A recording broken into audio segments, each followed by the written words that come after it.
വിഴിഞ്ഞം തുറമുഖത്തിന്റെ ചുരുങ്ങിയ പണി പൂർത്തിയാക്കിയതിന്റെ ക്രെഡിറ്റ് LDF-ന് തരാൻ ഞാൻ പൂർണ്ണമായിട്ട് സമ്മതമാണ്. പക്ഷെ അതിന്റെ ആ ആ, എന്താ പറയാ, അതിനെ ഒരു പദ്ധതിയായിട്ട് ഒരു പ്രാവർത്തിക രൂപത്തിലേക്ക്, മൂർത്ത രൂപത്തിലേക്ക് കൊണ്ടുവരാനുള്ള നിർണായക നീക്കങ്ങളും സ്റ്റെപ്പുകളും ആ രീതിയിൽ, എന്തിനാ അദാനി പോലും, ഗൗതം അദാനി പോലും വിഴിഞ്ഞം തുറമുഖത്തിന്റെ രണ്ടാം ഘട്ട ഉദ്ഘാടനത്തിലും ആദ്യഘട്ട ത്തിന്റെ യഥാർത്ഥ ഉദ്ഘാടനത്തിനും രണ്ടാം ഘട്ട നിർമ്മാണ ഉദ്ഘാടന സമയത്തും പറഞ്ഞല്ലോ, ഉമ്മൻചാണ്ടിക്കും ഇതിൽ വലിയൊരു പങ്കുണ്ട്, നിങ്ങൾ അക്നോളജ് ചെയ്താലും എൻഡോഴ്സ് ചെയ്താലും ഇല്ലെങ്കിലും.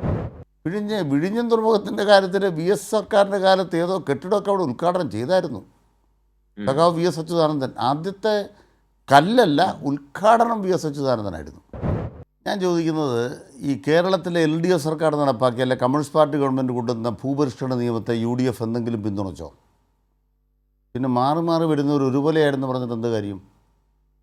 വിദ്യാഭ്യാസ നിയമം ശരിയായെന്ന് എന്തെങ്കിലും UDF പറഞ്ഞിട്ടുണ്ടോ? 57-ലെ EMS സർക്കാരിൻ്റെ വിദ്യാഭ്യാസ നിയമം ശരിയായി. അല്ല, ജനകീയാസൂത്രണം ശരിയായി.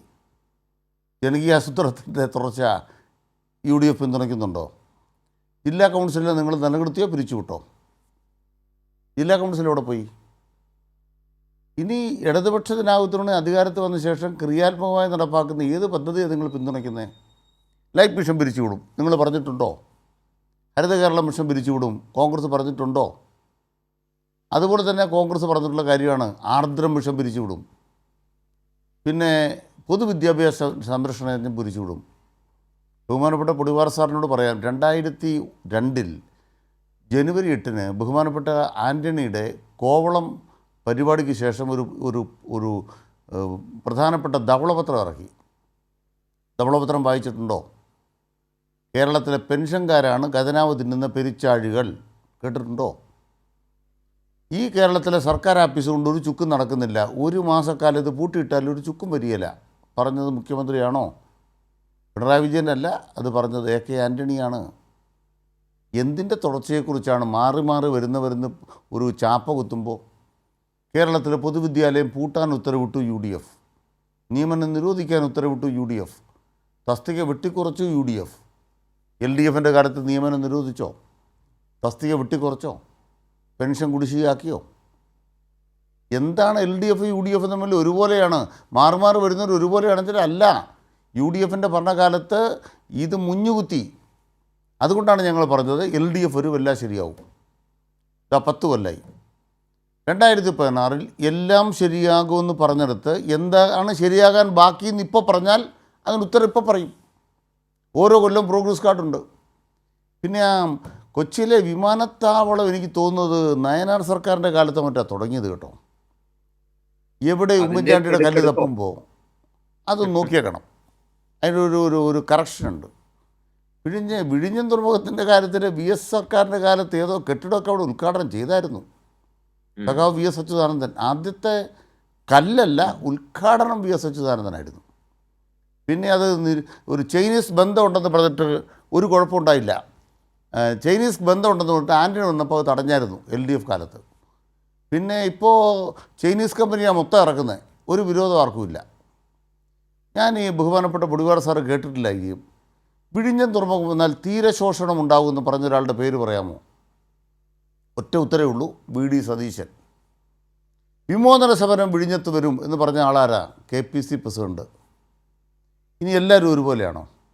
നമ്മുടെ ഇത് ഉദ്ഘാടനം ചെയ്യാൻ പോകല്ലേ, നമ്മുടെ വയനാട് പുനരധിവാസ പദ്ധതി.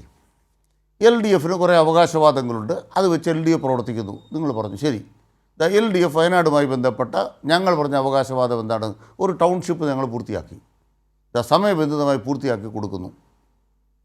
അത് LDF-ൻ്റെ ആത്മാർത്ഥമായ പ്രവർത്തനമാണ്, മറ്റ് പദ്ധതികളിൽ നിന്ന് അദ്ദേഹം സമ്മതിച്ചു. UDF-ന് അങ്ങനെ ആത്മാർത്ഥത ഉണ്ടായോ? പ്രളയ ഫണ്ട് പിരിച്ചിട്ട് അല്ലെങ്കിൽ വയനാട് ഫണ്ട് പിരിച്ചിട്ട് സമയബന്ധിതമായി അത് കൈകാര്യം ചെയ്യുന്നതിൽ UDF വിജയിച്ചോ പരാജയപ്പെട്ടോ? കർണാടക സർക്കാർ 100 വീടിൻ്റെ പൈസ തന്നു എന്ന് പറഞ്ഞ സത്യമാണോ? തന്നിട്ടുണ്ടോ? നമ്മളൊരു ചർച്ച വരുമ്പോൾ ഒരു പ്രതിപക്ഷ നേതാവിനെ കുറിച്ചാണ് നമ്മൾ ചർച്ച ചെയ്യുന്നത്. തന്നിട്ടില്ല എന്ന് താങ്കൾക്ക് ഉറപ്പിച്ച് പറയാൻ പറ്റുമോ? തന്നിട്ടില്ല. 10 കോടി തന്നിട്ടുള്ളൂ. 10 കോടി തന്നിട്ടുള്ളൂ. 20 കോടി തന്നിട്ടില്ല. 10 കോടി 20 കോടി തന്നിട്ടില്ല. ഇനി രാഹുൽ ഗാന്ധി എന്താ പ്രസംഗിച്ചത്? കർണാടക സർക്കാരിനെ കൊണ്ട് 10 കോടി തരിക്കുമല്ലോ 20 കോടി തരിക്കുന്നല്ല രാഹുൽ ഗാന്ധിയുടെ ബൈറ്റ് ഒന്നും ഇട്ടു നോക്ക്. രാഹുൽ ഗാന്ധി പറഞ്ഞത് കോൺഗ്രസ് 100 വീട് വെച്ച് കൊടുക്കും. അങ്ങനെ പിന്നെ രാഹുൽ ഗാന്ധിയുടെ പറ്റില്ല ഇത്. അതിനൊക്കെ അവിടെ ഏറ്റവും വലിയ തട്ടിപ്പ് എന്താണെന്നറിയോ? രാഹുൽ ഗാന്ധി കർണാടക 100 വീട്, മുസ്ലിം ലീഗിന് 100 വീട്, കോൺഗ്രസ് പിന്നീട് 100 വീട്, 300 വീട്, ആകെ 420 വീട് മതി. ഇതാണല്ലോ സതീശൻ്റെ വാദം. ആ കണക്ക് വെച്ചാൽ 120 പേർക്ക് വീട് പോരെ അവിടെ? ഈ 420 വീട് തന്നെ ഇപ്പോൾ ഉണ്ടാക്കിയത്. വയനാട് ടൗൺഷിപ്പിൽ LDF സർക്കാർ കൊടുക്കുന്ന വീടുള്ള ഒരൊറ്റയാക്കും കോൺഗ്രസിൻ്റെയോ മുസ്ലിം ലീഗിൻ്റെയോ ഒരു വീട് പദ്ധതിയില്ല. അതിന് കാരണം എന്താണ്? കോൺഗ്രസും ലീഗും വീട് വെച്ച് കൊടുക്കുന്നത് ആർക്കാണ്? പട്ടിക അറിയാവോ? എന്താ പ്രശ്നം? നിങ്ങൾ നാട്ടുകാരെ പറ്റിക്കുക. നാട്ടുകാരെ പറ്റിക്കാൻ എളുപ്പമാണ്. കുറേ പത്രക്കാരും ചാനലുകളും കയ്യിലുള്ള കൊണ്ട് എന്ത് ചെയ്യാം? ഇപ്പോൾ വീണ ജോർജിൻ്റെ പടം വെച്ചിട്ടല്ലേ സിസ്റ്റം എന്ന് പറയുന്നത്.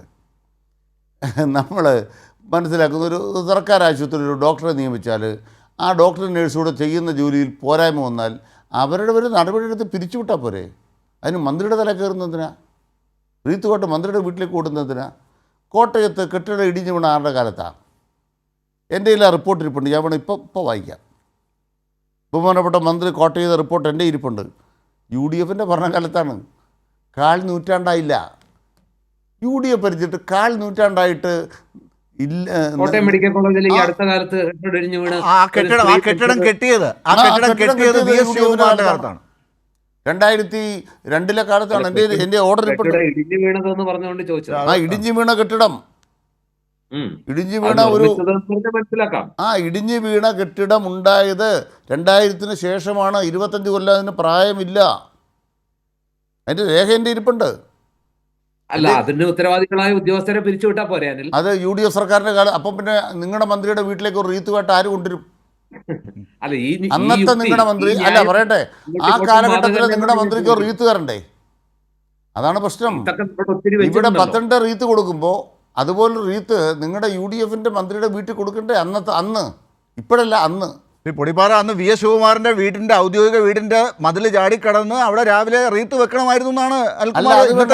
അതുകൊണ്ടാ ഇപ്പം ചെയ്യാമല്ലോ. അന്നത്തെ മുൻമന്ത്രി എന്ന നിലയ്ക്ക് അദ്ദേഹത്തിൻ്റെ വീട്ടുവാതൊക്കെ റീത്ത് കൊണ്ടുവയ്ക്കാൻ അവകാശമില്ല ആർക്കെങ്കിലും. ഞങ്ങൾ റീത്ത് പാർട്ടി അല്ല കേട്ടോ. ഏതോ ഒരാൾ പയ്യന്നൂർ ഏതോ പുസ്തകം വാങ്ങിച്ചതെന്ന് പറഞ്ഞാൽ അവിടെ ഒരു റീത്ത്. ഇതൊക്കെ പടക്കം പൊട്ടിക്കുന്നതാണ്. കുറേ ചാനലുകാർ കയ്യിലുണ്ടെന്ന് വിചാരിച്ചിട്ട് പത്രക്കാർ വാർത്ത എഴുതുന്നതിന് ഇവരെല്ലാം അവരുടെ എല്ലാം മുഖം ചാനലിലും പത്രത്തിലും വരാൻ വേണ്ടി ഉണ്ടാക്കുന്ന റീത്താണ്. 100 രൂപയുടെ റീത്ത് വാങ്ങിച്ചാൽ പത്രത്തിൻ്റെ ഫ്രണ്ട് പേജ് വാർത്ത വരും. എത്ര എളുപ്പമല്ലേ മാർക്സിസ്റ്റുകാർ വെച്ചു. ഇതിനു മുമ്പുണ്ടായിരുന്നല്ലോ നമ്മുടെ വടകരയിൽ ഒരു ആളുടെ വീട്ടുവാതിക്ക് എന്തോ പടക്കം പൊട്ടിച്ചു. എന്തൊക്കെ കോലാഹലങ്ങളാണ് കേരളത്തിൽ നടക്കുന്നത്. ഇതാണോ രാഷ്ട്രീയം? ഈ കാണിക്കുന്ന ചാനലുകളെ മാധ്യമങ്ങളെ വെച്ച് UDFകാരൻ കാണിക്കുന്ന നമ്മുടെ ജീവിതത്തെ എന്ത് മാറ്റം വരുത്തും ഈ വിഷയം? അതുകൊണ്ട് പറയാൻ ആഗ്രഹിക്കുന്ന കാര്യം എന്താണ്? ഇപ്പോൾ വീണ ജോർജിനെ കടന്നാക്രമിക്കുന്നു. എന്തിനാണ് ചാനലുകൾ, പ്രത്യേകിച്ച് ചില അവർ ജോലി തീരുന്ന ചാനൽ എന്തിനാണ് അവരെ ആക്രമിക്കുന്നത്? എന്ത് തെറ്റവർ ചെയ്തു? എന്തെങ്കിലും അഴിമതി നടത്തിയോ? ഇവിടുത്തെ ഏതെങ്കിലും സ്വകാര്യ ആശുപത്രിക്ക് ഒത്താശ ചെയ്തോ?